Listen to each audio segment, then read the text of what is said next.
ओम शम शनिश्चराय नमः। स्वागत है आपका हमारे चैनल पर। आज के इस वीडियो में आप सुनेंगे शनिवार व्रत की कथा। शनिवार का व्रत करने से और शनिवार की कथा सुनने से शनिदेव प्रसन्न होते हैं और शनि की कभी भी अशुभ दृष्टि हमें परेशान नहीं करती है। तो हमें प्रत्येक शनिवार को शनिवार के व्रत की कथा अवश्य सुनना चाहिए। और हमारे चैनल पर सभी प्रकार की व्रत कथाएं सुनाई जाती हैं। तो सभी व्रत कथाएं सुनने के लिए और हमसे जुड़े रहने के लिए हमारे चैनल को सब्सक्राइब करके बेल आइकन पर प्रेस कर लीजिए और आज की कथा अच्छी लगे तो लाइक करके शेयर कर दीजिए। तो चलिए अब हम सुनते हैं शनिवार व्रत की कथा। देखिए, शनि देव का जब भी नाम आता है तो मन में एक भय उत्पन्न हो जाता है, लेकिन शनि देव हमारे शत्रु नहीं होते हैं। अगर कोई हमारा शत्रु होता है तो वो होता है हमारे कर्म। अगर हम धर्म के रास्ते पर नहीं चलते, धर्म के काम नहीं करते, अधर्म के रास्ते पर चल के पाप कर्म करते हैं, तो जब भी हमारी राशि पर शनि की दशा, महादशा, साढ़े साती या ढैया आती है तो हमें हमारे कर्मों के अनुसार शनिदेव फल प्रदान करते हैं। अगर हमने धर्म के पथ पर चलकर धार्मिक कार्य किए हैं, कभी भी कोई पाप कर्म नहीं किया है, तो हमें शनिदेव माला माल करके हमारे जीवन को सुखमय बना देते हैं। और अगर हमने हमेशा पाप कर्म ही किए हैं तो शनि की दशा और साढ़े साती आने पर अशुभ दृष्टि पड़ती है और हमें उन पापों का दंड इस शनि की जो काल चलता है उसमें भोगना पड़ता है। इसीलिए मन में भय उत्पन्न होता है। तो हमें हमेशा अपने कर्मों पर ध्यान देकर अपना जीवन यापन करना चाहिए। कभी भी अधर्म के पथ पर ना चलकर धार्मिक पथ पर चलकर ही हमें अपने कर्म करने चाहिए। तो हमें कभी भी शनि की दृष्टि से परेशान नहीं होना पड़ेगा। तो चलिए अब हम सुनाते हैं आपको शनिवार व्रत की कथा। शनिवार के व्रत में शनि देव को प्रसन्न करने के लिए शनि की पूजा की जाती है, जिसमें काला तिल, काला वस्त्र, तेल, उड़द, ये चीजें शनि को बहुत अधिक प्रिय हैं। इनके द्वारा शनि की पूजा होती है। शनि की दशा को दूर करने के लिए शनिवार का व्रत भी किया जाता है और कथा भी सुनी जाती है। शनि स्तोत्र का पाठ करना भी विशेष लाभदायक बताया गया है। कथा के अनुसार एक बार की बात है, सूर्य, चंद्रमा, मंगल, बुध, बृहस्पति, शुक्र, शनि, राहु और केतु, इन ग्रहों में आपस में झगड़ा हो गया। झगड़ा इस बात का था कि सभी आपस में कह रहे थे कि हम सब में से बड़ा कौन है। सब अपने आप को बड़ा बता रहे थे। जब आपस में कोई निश्चय नहीं हो सका तो सबके सब आपस में झगड़ते हुए इंद्र के पास गए और कहने लगे कि आप तो सभी देवताओं के राजा हो, इसलिए आप हमारा न्याय करके हमें बताओ कि हम 9 ग्रहों में सबसे बड़ा कौन है। राजा इंद्र इनका प्रश्न सुनकर घबरा गए और कहने लगे कि मुझ में यह सामर्थ्य नहीं है कि मैं किसी को बड़ा या छोटा बताऊं। मैं अपने मुख से कुछ भी नहीं कह सकता हूँ। हाँ, एक उपाय बता सकता हूँ। इस समय पृथ्वी पर राजा विक्रमादित्य दूसरों के दुखों का निवारण करते हैं, इसीलिए तुम सब मिलकर उन्हीं के पास जाओ, वही तुम्हारे दुखों का निवारण करेंगे। ऐसा वचन सुनकर सभी ग्रह देवता चलकर पृथ्वी लोक में राजा विक्रमादित्य की सभा में जाकर उपस्थित हुए और अपना प्रश्न राजा के सामने रखा। राजा उनकी बात सुनकर चिंता में पड़ गए कि मैं अपने मुख से किसको बड़ा और किसको छोटा बताऊं। जिसको भी छोटा बताऊंगा वही क्रोध करेगा। परंतु उनका झगड़ा तो निपटाना था, इसलिए राजा ने एक उपाय सोचा। राजा ने सोना, चांदी, कांसा, पीतल, शीशा, रांगा, जस्ता, अभ्रक और लोहा, इन 9 धातुओं के 9 आसन बनवाए। सब आसनों को क्रम से, जैसे सोना सबसे पहले और लोहा सबसे पीछे बिछाया गया। इसके पश्चात राजा ने सभी ग्रहों से कहा कि आप सब अपने अपने सिंहासनों पर विराजमान हो जाइए। जिसका आसन सबसे आगे वह सबसे बड़ा और जिसका आसन सबसे पीछे वह सबसे छोटा। क्योंकि लोहा सबसे पीछे था और शनिदेव का आसन था। इसलिए शनिदेव ने समझ लिया कि राजा ने मुझको सबसे छोटा बना दिया। इस पर शनि को बड़ा क्रोध आया और कहा कि राजा, तू मेरे पराक्रम को जानता नहीं है।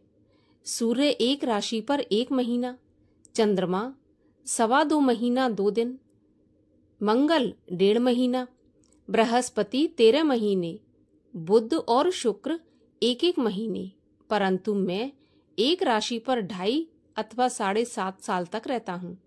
बड़े बड़े देवताओं को भी मैंने भीषण दुख दिया है।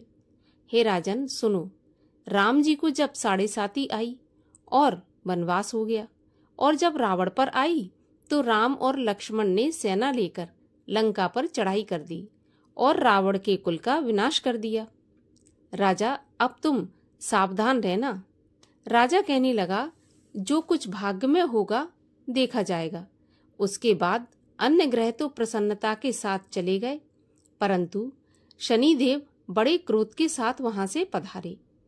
कुछ काल व्यतीत हो जाने पर जब राजा को 7.5 की दशा आई तो शनिदेव घोड़ों के सौदागर बनकर अनेक सुंदर से घोड़े साथ में लेकर राजा की राजधानी में आए।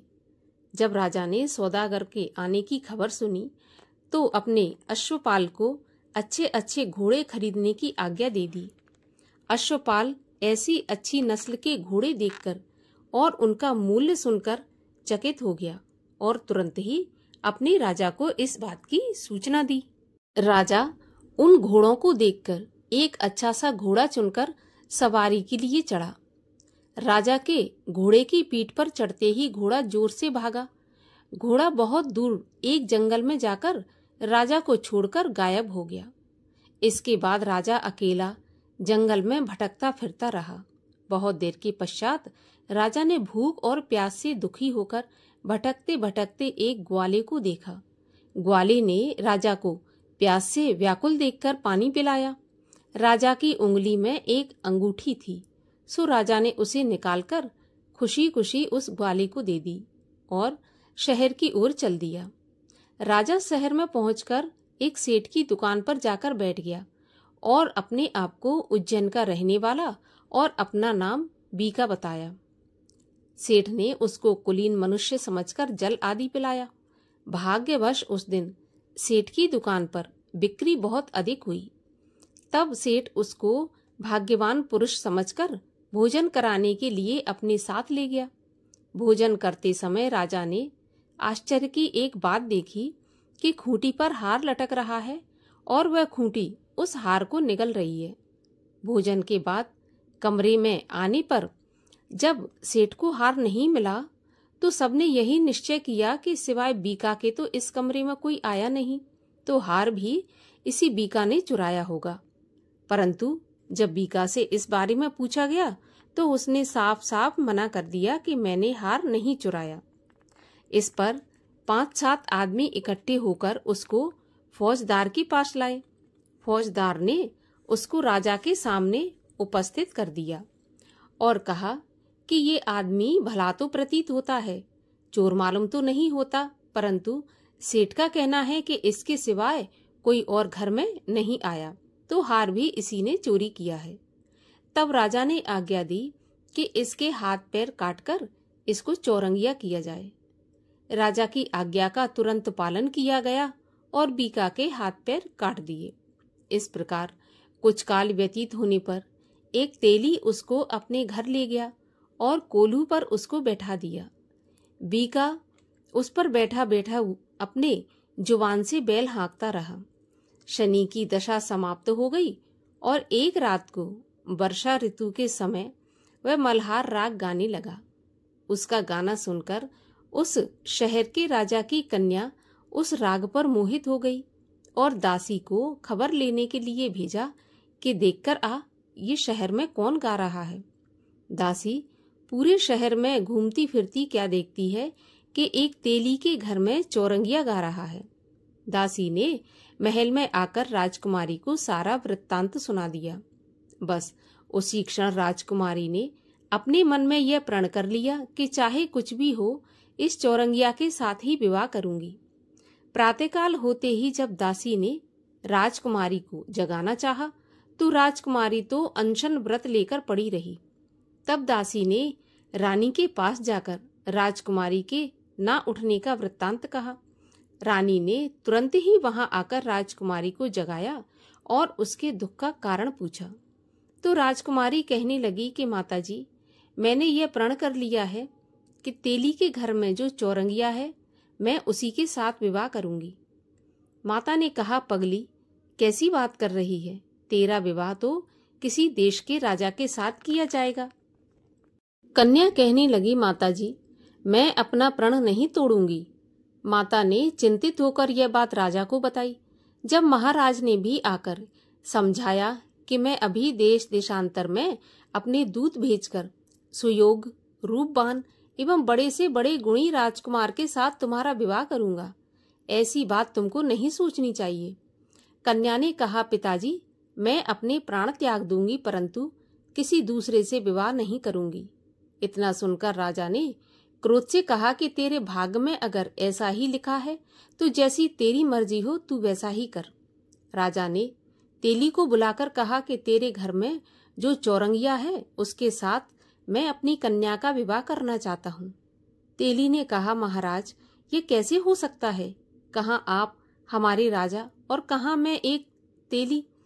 परंतु राजा ने कहा कि भाग्य के लिखे को कोई नहीं टाल सकता। अपने घर जाकर विवाह की तैयारी करो। राजा ने उसी समय तोरण और बंधनवार लगवाकर अपनी राजकुमारी का विवाह चौरंगिया बना विक्रमादित्य के साथ करा दिया। रात्रि को जब विक्रमादित्य और राजकुमारी महल में सोए तो आधी रात के समय शनिदेव ने विक्रमादित्य को स्वप्न दिया कि राजा कहो, मुझको छोटा बताकर तुमने कितना दुख उठाया है। राजा ने क्षमा मांगी। शनिदेव ने प्रसन्न होकर विक्रमादित्य को हाथ पैर वापस दे दिए। तब राजा ने कहा, महाराज, मेरी आपसे एक प्रार्थना है जो आप स्वीकार करें कि जैसा दुख आपने मुझे दिया है ऐसा किसी और को नहीं देना। तब शनिदेव ने कहा कि तुम्हारी यह प्रार्थना स्वीकार है। जो मनुष्य मेरी कथा सुनेगा या कहेगा उसको मेरी दशा में कभी किसी प्रकार का दुख नहीं होगा, और जो नित्य ही मेरा ध्यान करेगा या चींटियों को आटा डालेगा उसके सभी मनोरथ पूर्ण होंगे। इतना कहकर शनिदेव अपने धाम को चले गए। राजकुमारी की आंख खुली और उसने देखा कि राजा के हाथ पांव सलामत हैं, तो उसके आश्चर्य का ठिकाना नहीं रहा। उसको देखकर राजा ने अपना समस्त वृत्तांत कह सुनाया कि मैं उज्जैन का राजा विक्रमादित्य हूँ। यह बात सुनकर राजकुमारी बहुत प्रसन्न हुई। प्रातःकाल राजकुमारी से उसकी सखियों ने पूछा तो उसने अपने पति का सारा हाल कह सुनाया। तब सबने प्रसन्नता प्रकट की और कहा कि ईश्वर ने आपकी मनोकामना पूरी कर दी। जब उस सेठ ने यह बात सुनी तो वह विक्रमादित्य के पास आया और राजा विक्रमादित्य के पैरों में गिरकर क्षमा मांगने लगा कि आप पर मैंने चोरी का झूठा आरोप लगाया, अतः आप मुझको जो चाहें दंड दें। राजा ने कहा, मुझ पर शनिदेव का प्रकोप था, इसी कारण यह सब दुख मुझको प्राप्त हुआ। इसमें तुम्हारा कोई दोष नहीं है। अपने घर जाकर तुम अपना कार्य करो। सेठ बोला कि मुझे तभी शांति होगी जब आप मेरे घर चलकर प्रीति भोज करेंगे। राजा ने कहा कि जैसी आपकी इच्छा। सेठ ने अपने घर जाकर अनेक प्रकार के सुंदर भोजन बनवाए और राजा विक्रमादित्य को प्रीति भोज कराया। जिस समय विक्रमादित्य भोजन कर रहे थे तब एक अत्यंत आश्चर्य की बात सबको दिखाई दी। जो खूंटी पहले हार निगल रही थी अब वह उगल रही है। जब भोजन समाप्त हो गया तो सेठ ने हाथ जोड़कर बहुत सी मोहरें राजा को भेंट की और कहा कि मेरे श्री कंवर नाम की एक कन्या है, आप कृपा करके उसका पाणी ग्रहण करें।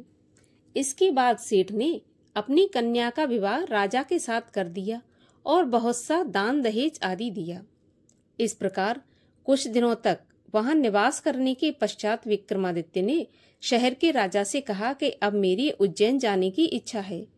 फिर कुछ दिन के बाद विदा लेकर राजकुमारी मनभावनी सेठ की कन्या श्री कंवरी तथा दोनों जगह की दहेज में प्राप्त अनेक दास दासी रथ और पालकियों सहित विक्रमादित्य उज्जैन की तरफ चल पड़े। जब शहर के निकट पहुंचे और नगरवासियों ने राजा के आने का समाचार सुना तो पूरी उज्जैन की प्रजा अगवानी के लिए आई। तब बड़ी प्रसन्नता से राजा अपने महल में पधारे। सारे शहर में बड़ा भारी उत्सव मनाया गया और रात्रि को दीपमाला की गई। दूसरे दिन राजा ने शहर में यह सूचना कराई कि शनि देवता सभी ग्रहों में सबसे ऊपर हैं। मैंने इनको छोटा बताया, इसी से मुझको दुख प्राप्त हुआ। इस कारण सारे शहर में सदा शनिदेव की पूजा और कथा होने लगी। राजा और प्रजा अनेक प्रकार के सुख भोगते रहे। जो कोई शनिदेव की इस कथा को पढ़ता है या सुनता है, शनिदेव की कृपा से उसके सभी दुख दूर हो जाते हैं। शनिवार को शनिदेव की यह कथा अवश्य पढ़ना चाहिए या सुनना चाहिए। बोलिए शनिदेव महाराज की जय।